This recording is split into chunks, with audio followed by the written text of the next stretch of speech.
जय हिंद फ्रेंड्स। आज की इस वीडियो में हम लोग देखने वाले हैं यूज़ ऑफ मस्ट, यानी कि मस्ट का किस प्रकार से हम यूज़ करते हैं।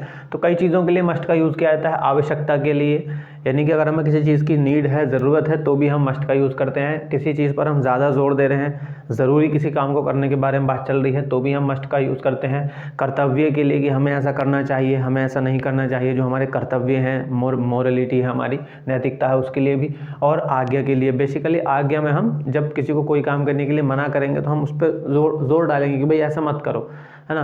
तो हम जब आज्ञा देंगे, यानी कि मना करने वाली जब आज्ञा होगी, तब भी हम मस्ट का यूज़ करेंगे। फिलहाल इतना हिंदी में आपको उलझना नहीं है, आपको बस बेसिक समझना है। तो रूल्स हर वीडियो में मैं आपको बता देता हूं कि हर एक हेल्पिंग वर्ब के 4 रूल होते हैं। इसको मॉडल भी बोलते हैं, वो जब मॉडल पढ़ेंगे तब की तब देख लेंगे। फिलहाल देखिए, तो सब्जेक्ट मस्ट, वर्ब की फर्स्ट फॉर्म, मस्ट के साथ भी वर्ब की फर्स्ट फॉर्म आती है। मना करेंगे सब्जेक्ट मस्ट नोट वर्ब की फर्स्ट फॉर्म। फिर क्या में पूछेंगे तो मस्ट सबसे पहला आ जाएगा, सब्जेक्ट नोट वर्ब की फर्स्ट फॉर्म। फिर चौथे में बताने की ज़रूरत नहीं, अगर आप लगातार वीडियो देख रहे हैं तो आप रूल्स बिना बताए ही मेरे समझ गए होंगे। तो पहला सेंटेंस मैंने लिखा कि हमें अपने माँ बाप की आज्ञा माननी चाहिए। अब यहाँ पर क्या था कि कर्तव्य है ये हमारा, तो भैया पहला वाला रूल लग गया। बात कह रहे हैं हम, है ना। तो हमें अपने माँ बाप की आज्ञा मानते, तो we must obey our parents, हमें अपने माँ बाप की आज्ञा का पालन करना चाहिए। तुम वहाँ नहीं जाओगे। आप किसी को हिदायत दे रहे हैं, आगे देंगे तुम वहाँ नहीं जाओगे, ठीक है, तुम वहाँ नहीं जाओगे। You must not go there, तुम वहाँ नहीं जाओगे, सीधी सी बात है। मना कर रहे हैं तो दूसरा रूल लग गया। फिर इसमें क्या कर रहे हैं, आज्ञा दे रहे हैं निगेटिव, तो वो हो गई। अगला क्या है कि क्या हमें दूसरों से नहीं सीखना चाहिए, है ना। यहाँ भी हम कर्तव्य की बात कर रहे हैं, ये भी कर्तव्य है कि हम बड़ों से सीखें कुछ।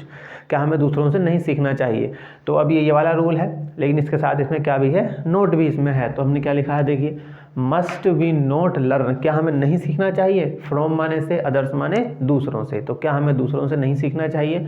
हमारे पास कैसा घर होना चाहिए, है ना, ये क्या है, हमारी आवश्यकता हो गई। भाई घर होना चाहिए, अब देखो कुछ भी करके, तो हमारे पास कैसा घर होना चाहिए। तो what kind of a house, यानी किस प्रकार का एक घर मस्ट वी हैव, हमारे पास होना चाहिए। है अब यहाँ रखने के लिए जो है वर्ब की फर्स्ट फॉर्म के रूप में यूज़ हुआ है, ये हुआ।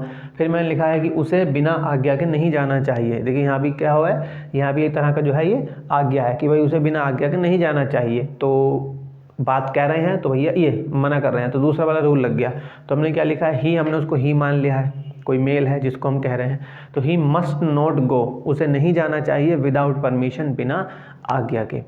इस तरह के आप कुछ सेंटेंस लिखिए, 2-3 सेंटेंस अपने पास, जब आप इसका नोट्स बनाएंगे फिर उन सेंटेंस को बनाने की कोशिश कीजिए। कई बार क्या होगा कि वो सेंटेंस आपसे नहीं बनेंगे, हिंदी में भी नहीं सोच पाओगे आप सेंटेंस, कभी कभी ऐसा भी होगा, है ना।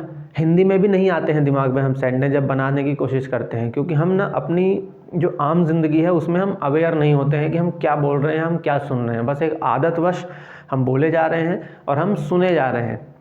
24 घंटे अगर आप ध्यान लगाएं तो कल आपने जो बातें की थी आज भी आप वही बात कर रहे हैं और कल भी आप वही बात करेंगे।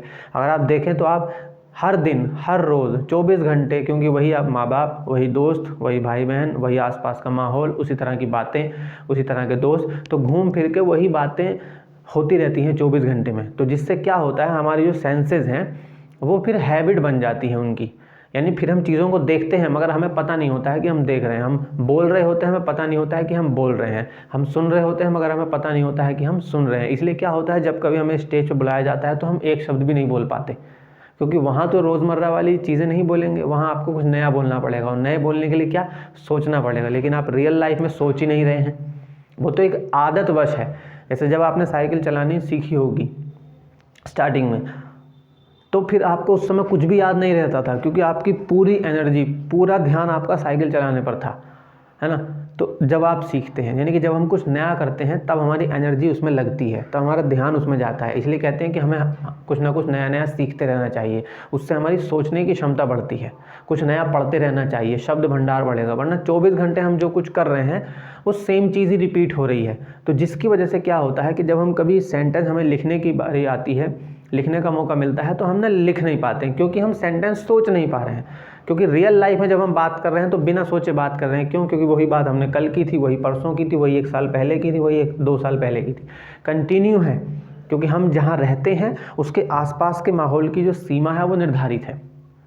इसको समझिए, ये एक तरह की साइकोलॉजी है। तो अगर आप हिंदी में भी सेंटेंस नहीं लिख पा रहे हो तो ये थोड़ी सी ज़रा दुखद स्थिति है, लेकिन दिक्कत वाली बात नहीं। अगर आप कोशिश करेंगे तो लिख लेंगे, इसमें कोई मुसीबत है नहीं, ठीक है जी।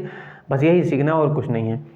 तो आज थोड़ा सा ज्ञान भी दे दिया है आज की वीडियो में। वैसे मैं ज्ञान देता नहीं हूँ ज़्यादा, तो अगर आप इसे लिखना चाहते हैं तो लिख लीजिए। कुछ पूछना चाहते हैं नीचे डिस्क्रिप्शन बॉक्स में व्हाट्सअप नंबर है, मैसेज करिए या आप कमेंट्स करिए, मैं आपके कमेंट का जवाब देने की पूरी कोशिश करूँगा। लगातार बने रहिए मेरे साथ। आज की वीडियो में सिर्फ इतना ही।